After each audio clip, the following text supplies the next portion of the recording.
Good morning students. आज आपको एक बार फिर से स्वागत है class 6 to 10th math subject के लिए। आप सब्सक्राइब कर लीजिए अलौकिक एसडी पॉइंट और साथ ही साथ बेल आइकन भी प्रेस कर लीजिए ताकि आपको टाइम टू टाइम नोटिफिकेशन पहुंचता रहे।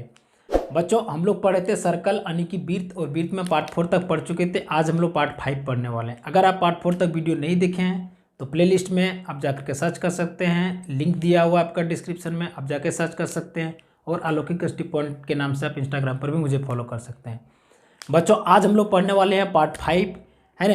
और ये टॉपिक जो है बहुत इंपॉर्टेंट है, और ये टॉपिक क्लास 6 to 10 तक के विद्यार्थियों के लिए तो इम्पोर्टेंट है ही, लेकिन साथ ही साथ उन कॉम्पिटिटिव विद्यार्थियों के लिए सबसे ज़्यादा इम्पोर्टेंट है जो एसएससी, बैंक, रेलवे, ये सब चीज़ों को तैयारी करते हैं और वो बेसिक कॉन्सेप्ट को क्लियर करना चाहते हैं। बच्चों, अब उस वीडियो को अंत तक देखिए, आपको सारा कुछ क्लियर मिलेगा आपको। और सारा कुछ अगर आप कॉन्सेप्ट को क्लियर कर लेते हैं, समझ जाते हैं, अच्छी तरह समझ में आ जाता है, तो समझ लीजिए कि आपका कॉम्पिटिटिव का एग्ज़ाम ज़्यादा दूर नहीं है। बहुत सारा कॉम्पिटिटिव एग्ज़ाम आपके सामने है, आप आराम से फाइट कर सकते हैं। तो आइए हम लोग लेट ना करते हुए सबसे पहले पार्ट 5 में हम लोग जहाँ से हम लोग पॉइंट को आगे बढ़ा रहे थे वहाँ से हम लोग बढ़ाते हैं, और पॉइंट नंबर हम लोग 18 को देखते हैं, 17 को, कि क्या लिखा हुआ है। सबसे पहले है angle in a semicircle means अर्धवृत्त पर बना कोण।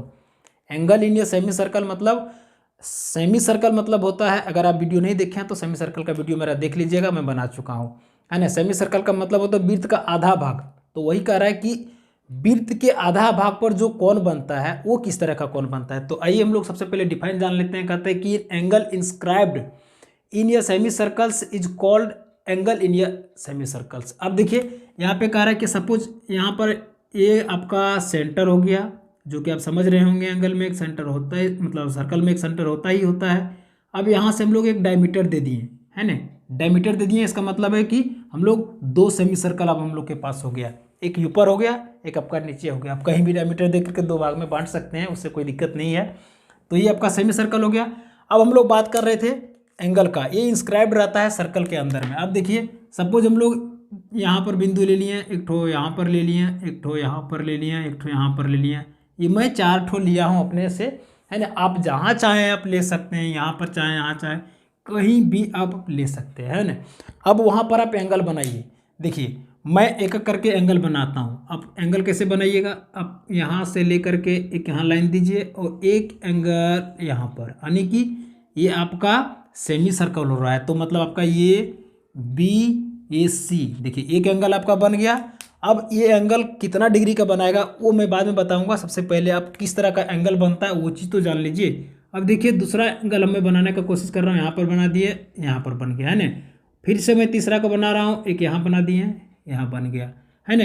अब एक चौथा बना रहा हूँ, यहाँ से यहाँ बन गया। अब देखिए इसमें 4 एंगल बन रहा है।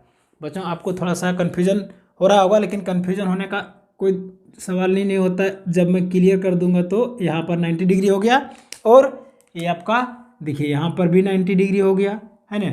और एक तो यहाँ पर भी 90 डिग्री हो गया, और एक मैं ब्लैक इंक से दे रहा हूँ, यहाँ पर 90 डिग्री हो गया। अब तो आपको क्लियर हो गया। देखिए ये एंगल बना दिया।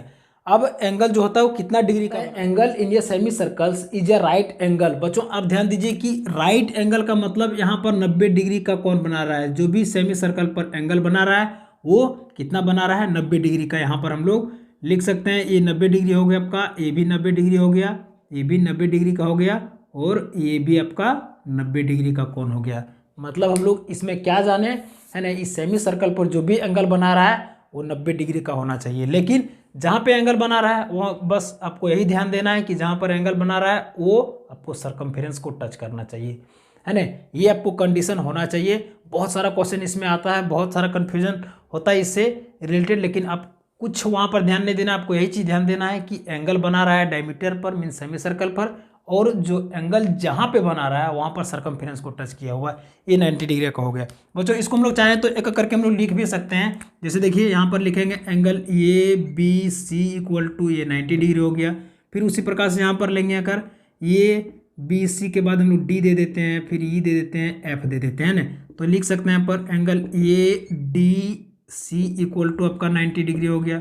फिर लिखेंगे एंगल AEC इक्वल टू आपका 90 डिग्री हो गया।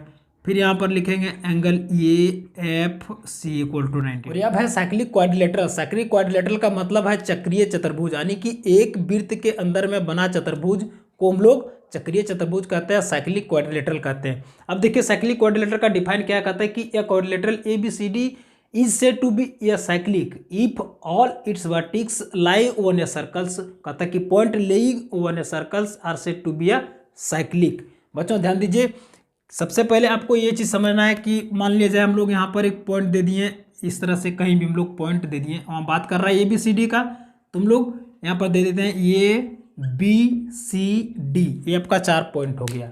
अब देखिए 4 पॉइंट वो वर्टिक्स का बात कर रहा है कि वर्टिक्स होना चाहिए तब जा कर के आपका साइक्लिक क्वाड्रिलेटरल होगा। यहाँ पर हम लोग अब ड्रॉ कर दिए, ये लाइन मिला दिए, ये आपका देखिए ये बन गया क्या, आपको एक चतुर्भुज बन गया, क्वाड्रिलेटरल बन गया। चतुर्भुज यानी कि उसमें 4 वर्टेक्स होता है, 4 साइड होता है, तो चारों साइड पर चारों वर्टेक्स जो होता है उस सर्कमफेरेंस को टच कर रहा है, इस तरह से कह सकते हैं साइक्लिक क्वाड्रिलेटरल। अब देखिए ABCD आपका चारों तरफ टच कर रहा है। बच्चों इसका एक प्रॉपर्टीज भी होता है, और प्रॉपर्टीज क्या होता है वो आप जान लीजिए। यहाँ पर एंगल ए और जो है एंगल C ये आपस में जो है वो दोनों मिला करके 180 डिग्री का कोण बनाता है। उसी प्रकार से एंगल B और एंगल D ये दोनों को प्लस करते हैं तो 180 डिग्री का बनाता है। ये आप प्रॉपर्टीज को अच्छी तरह से समझ लीजिए। जैसे हम लोग यहाँ पर इसको लिख सकते हैं angle A plus angle C equal to 180 degree. देखिए यहाँ पर ये दोनों मिला करके जो भी दोनों रहेगा वो 180 डिग्री का मिला करके होगा। उसी प्रकार से हम लोग यहाँ पर बात करेंगे तो angle B equal to angle D, ये आपका कितना हो गया 180 डिग्री।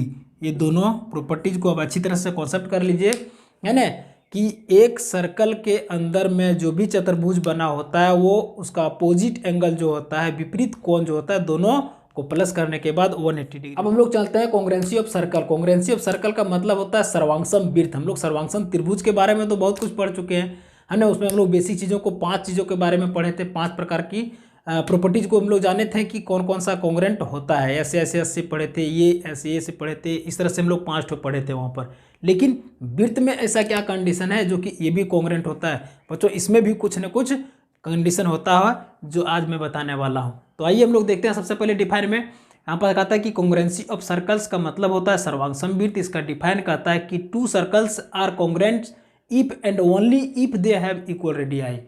बात तो समझ में आ गया कि अगर 2 वृत्त है और दोनों वृत्त में आपस में दोनों का रेडियस अगर समान हो तब जाकर के वो दोनों कॉन्ग्रुएंट हो सकता है। अदरवाइज कोई भी कंडीशन और दूसरा नहीं है जो कि उसको कॉन्ग्रुएंट कह सकते हैं हम लोग। तो हम लोग इसका अगर बात करें तो यहाँ पर हम लोग इस तरह ड्रॉ करके देख लेते हैं। देखिए यहाँ पर सपोज हम लोग एक रेडियस इसका यहाँ पर दे दिए, एक रेडियस यहाँ पर दे दिए। क्या अगर ये हम लोग 10 मीटर और ये 5 मीटर दे देंगे तो कॉन्ग्रुएंट होगा? बच्चों नहीं होगा। वहाँ पर बोल रहा है क्या चीज़, if and if they have equal radii, दोनों का इक्वल रेडियाई होना चाहिए। अगर हम लोग ये 5 मीटर देते हैं तो ये भी 5 मीटर ही होगा। यहाँ पर देते हैं वो, यहाँ पर ये दे दिए, इसको यहाँ पर दे देते हैं कुछ वो डैश बी दे दिए, है ना। तो देखिए दोनों सेम चीज़ है। अब यहाँ पर हमारे लिखना चाहेंगे तो वो ये इक्वल टू कितना लिखेंगे 5 मीटर, और इसी प्रकार से वो डैश बी इक्वल टू भी 5 मीटर होगा। ये दोनों आपस में इक्वल है तब जा कर के ये दोनों कॉन्ग्रुएंट होगा। तो ये कॉन्ग्रुएंसी ऑफ सर्कल्स हम लोग कह सकते हैं। इसका कंडीशन बस एक ही चीज़ है कि आप रेडियस दोनों इक्वल होना चाहिए। तो आई होप बच्चों आपको यह पार्ट 5 वीडियो आपको बहुत अच्छा लगा होगा, और अच्छा लगा होगा तो लाइक शेयर सब्सक्राइब करना एकदम नहीं भूलिएगा, और आप जितना अधिक से अधिक हो सके शेयर कीजिएगा और मुझे सपोर्ट कीजिएगा।